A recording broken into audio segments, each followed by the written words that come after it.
Sometimes you feel like punishing yourself, and so you do things that you know will hurt really bad, and nobody knows why you do it, and nobody knows how to make you stop. When you arrive in a new country, you are immediately qualified for a job that pays better than local doctors, and that is for one reason only. You speak English. That's it.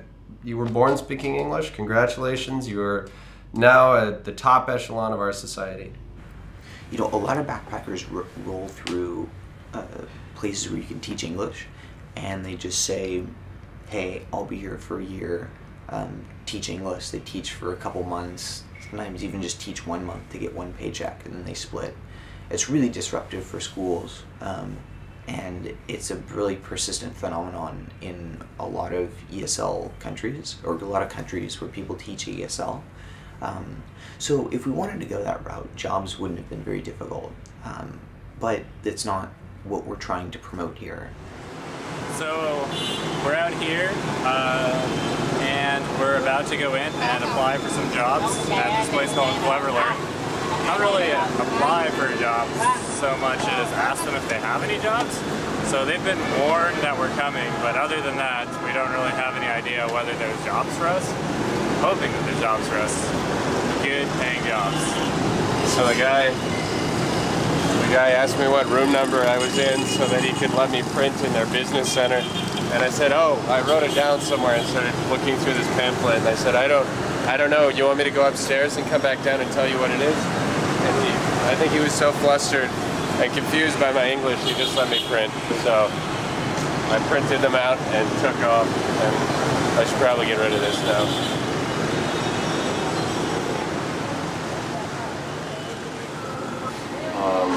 Tell my wife that I love her and my family that I will miss them, but I'll see them soon. Everybody take care of each other, and Pat, you can have my computer. I don't get anything, man. You're gonna be dead too. I suppose. I think it's gonna be fine. I'm worried about Rob though.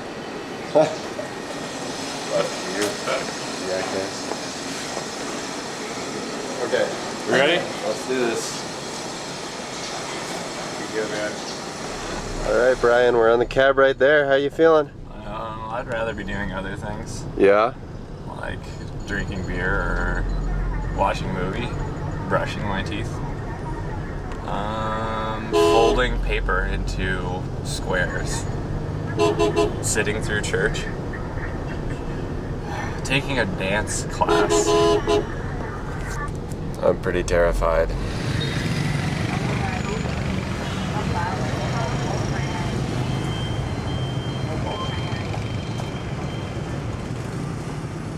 The whole problem with teaching English is that we never really thought about teaching English.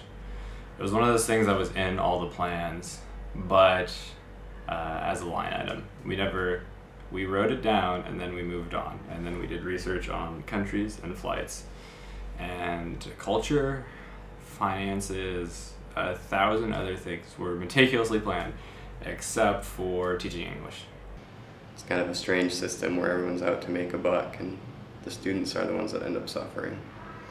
And there's nothing you can really do because you have to teach out of the book, and the system of evaluation is such that the students evaluate your performance, and as long as they're happy, then they'll keep paying the school money, and the school will keep earning tons of money, and that's all it means in the end is earning the dollar, earning the dong. So yeah, teaching itself is not difficult at all. It's just you just walk up to the class and read out of the book and say, here's what the book tells me to say, and you trudge through it for a couple hours and you're done. So the biggest challenge to me is probably just being a part of that system. It was kind of intimidating at first, a little bit. I guess it wasn't that bad. The idea of it was intimidating because Matt was the first one to teach, and I think when he was finished, we found him on the floor crying. So that was a little off-putting. I just had my dignity torn to shreds. in two 90-minute segments with a bunch of screaming 8th graders, 7th graders. God damn it, they weren't even in 8th grade. I walked into that so fucking unprepared. I had some good exercises, some kind of good ideas.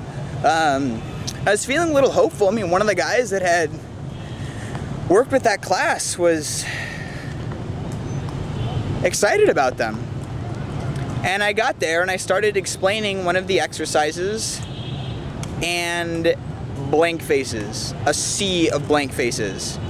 And after blank faces, laughter and misbehavior. And after laughter and misbehavior, riot. My first day of work was a little bit different from his.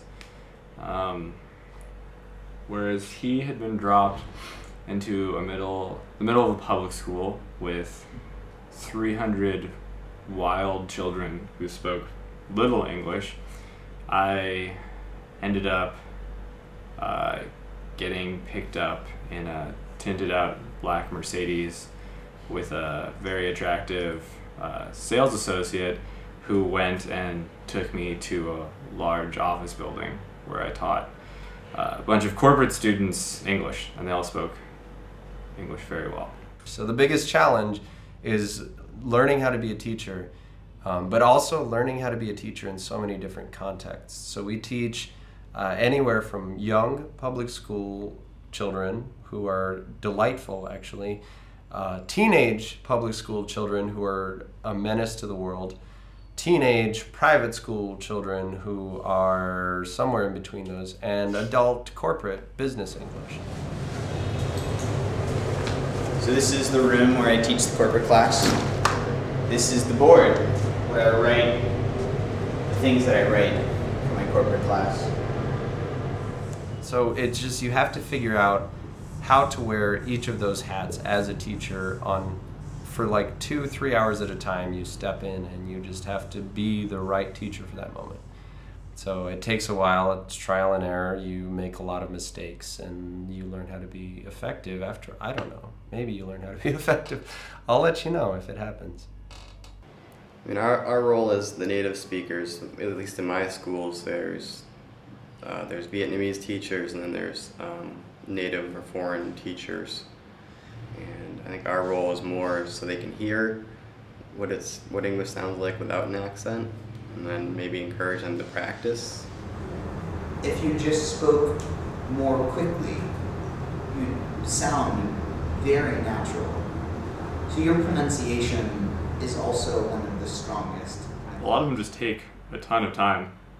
One of my classes is nearly out by the airport, so it's about 30 minutes on a motorbike each way, plus prep time. So I end up spending about 4 hours for every class that I teach in transit. We're just waiting for something.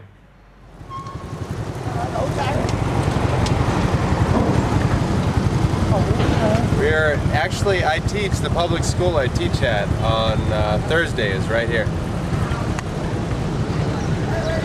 In that direction. Yeah. To shift up, you have to press down. So this is like first gear, second gear. Then if you want to go down, you put your foot underneath it and flip up. And that goes back down. And you have to start it in neutral. Easy, right? This is the most stressful way I could possibly think of to learn how to ride a motorcycle. Maybe if there was more traffic, the only thing that would make this. Bigger audience, more traffic. Oh, we're filming it. I guess it's a pretty big audience. Your right foot pedal is the brake.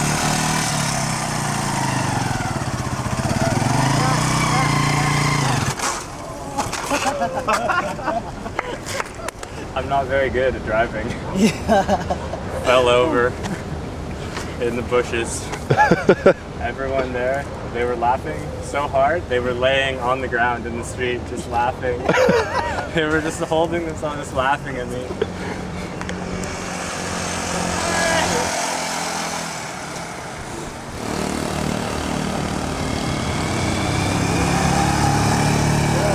Gas!